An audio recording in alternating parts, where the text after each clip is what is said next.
Okay, this is going to be settings again, but more of the left, what's in the left column. So let's go back to general so it looks so. That's the right column. That's mostly what we were talking about in the video before. So now the left column, which is the one that you'd use a lot more. And especially this one called general. Let's just tap on that. So that's what we have here. Well, okay, that was the general tab. I was thinking there was even much more in there than that. So we actually already covered the general one. Okay, so we're going to start at the top here on the left-hand side. This is just a quick, see, these things are sort of related, airplane mode, Wi-Fi, and Bluetooth. And so I don't have the airplane mode on. You can also put it on from down here where you see the little airplane, if it's just a quicker way to get to it. I explained that before. So here's the Bluetooth you probably will never use. That's if you connect certain things like keyboards to your iPad so that they talk to each other wirelessly. But you probably won't do that. Wi-Fi is important. So here it's the one that it says right now is Sky-Fi. That's the one that the Wi-Fi that we have selected for using in our house most often. We have a few, but you will probably have to get one. See how some of them came in there after a minute? Sometimes they'll give you 1, 2, or 3, and then you wait a minute and a few more pop up. So wait until it's done. And you can see up here the Sky-Fi has the check mark on it. That's the one that's being used right now. And the green button just says allow Wi-Fi to be used. Here, there are several of these. I guess all of these are ours or have been ours. The little lock beside some of these shows you that you need a password to be able to use that. And the information thing just tells you more details than you'd probably need to know for ones you've already set up. Or you can forget this network if you move somewhere else, for instance. All right, so in order, you're going to have to just allow this to find the Wi-Fi networks in your area, and then you're going to choose yours, and then you're going to have to put in your password in order to be able to use it. I don't think that you will have to use the number in the first place, but if you do, it would probably be here under other, and then you'd put in the network name you wanted to use, like, Margaret's house, and then security might be the number, that Brutus long number, but I don't really know. And then it would probably allow you to join up here, but you'd have to figure that out, and Roger's not here to tell me. So anyway, that's Wi-Fi up there. And then sometimes I have to reset the Wi-Fi because we have several, and it doesn't want to work sometimes for our Apple Play. That wouldn't affect you, I don't think. But sometimes I do have to come here and check and make sure it's on the right Wi-Fi. Notifications, that is how you want to be notified, whether you want these badges and banners and stuff on your home page when you get like an Instagram message or something like that.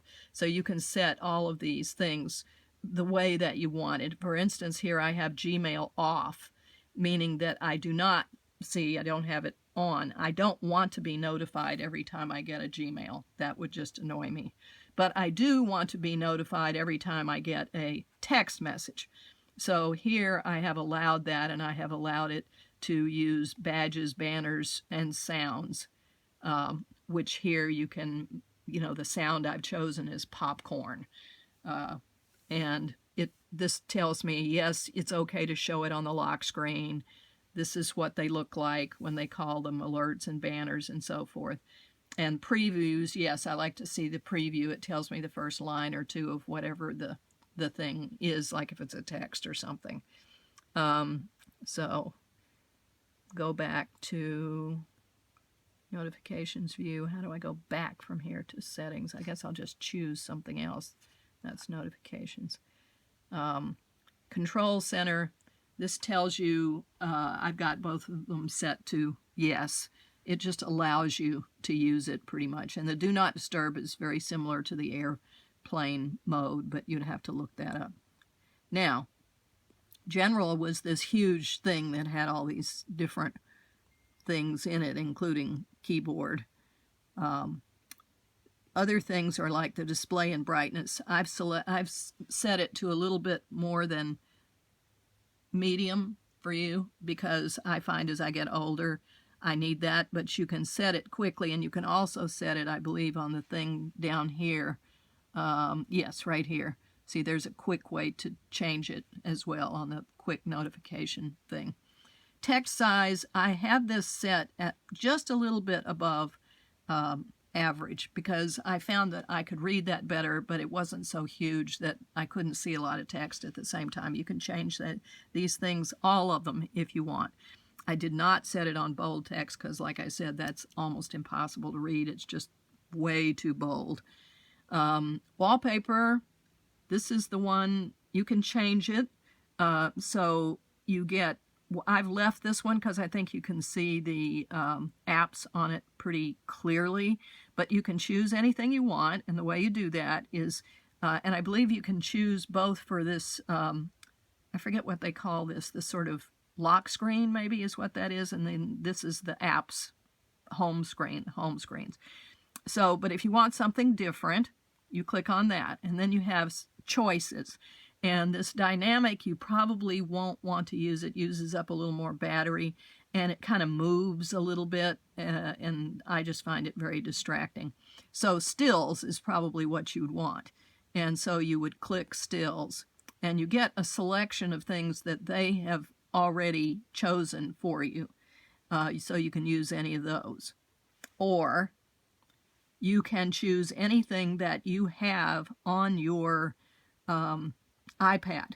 So you can choose from all your photos. You could make Trevor's picture your background for one of these two things.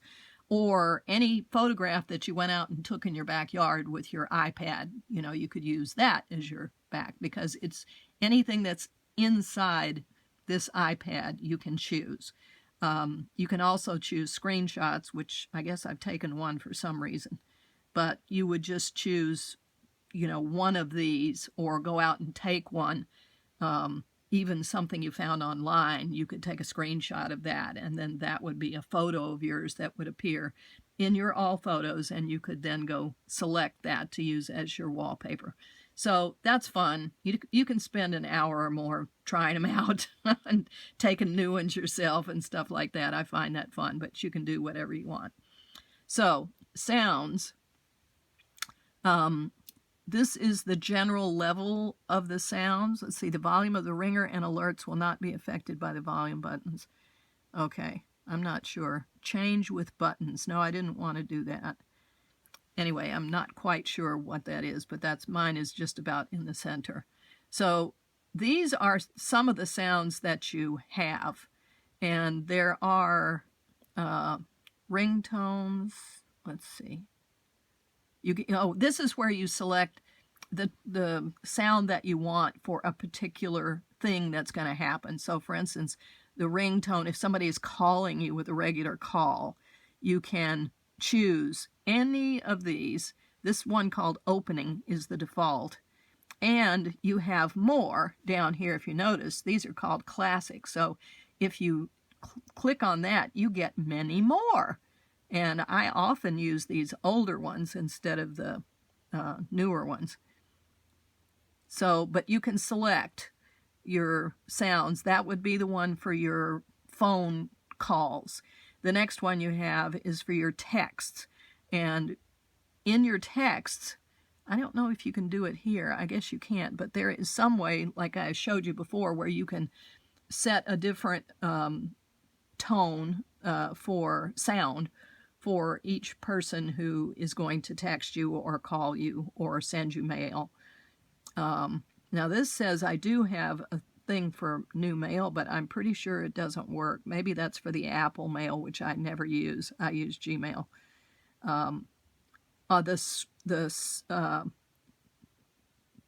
Maybe that's when I actually have it open or something. Because I know sent mail, that will make a swishing sound, and that happens when I send a text too. I get that little swish sound. Tweet gives you a tweet. I've let it be a tweet sound, although I never use that. Facebook post, there's a swish. Now, I don't know how a swish is different than a swoosh. Calendar alerts, I don't use those. I don't use the reminder alerts. So I've got both of these set to green. Keyboard clicks, I definitely want to hear when I'm typing that it registered. That's another one you can change if you want. Lock settings may be like when you lock the screen or close the thing, it makes a clicking noise to let you know that that's actually gone off. Okay, sounds. Passcode. I think this is only to change your passcode for the whole, your 4-number passcode that you use for getting into the iPad that you will be using lots and lots because it locks after you haven't used it for a while. You do get used to that, but you can enter your old one and then change it to a new one if you want. But we don't want to do that. Battery and privacy. Okay, so battery has a lot of stuff which will come up. See that little thing going around and around? This shows my battery amount left up there as a percentage, which I like better than whatever else they have. Or maybe it just allows it to show up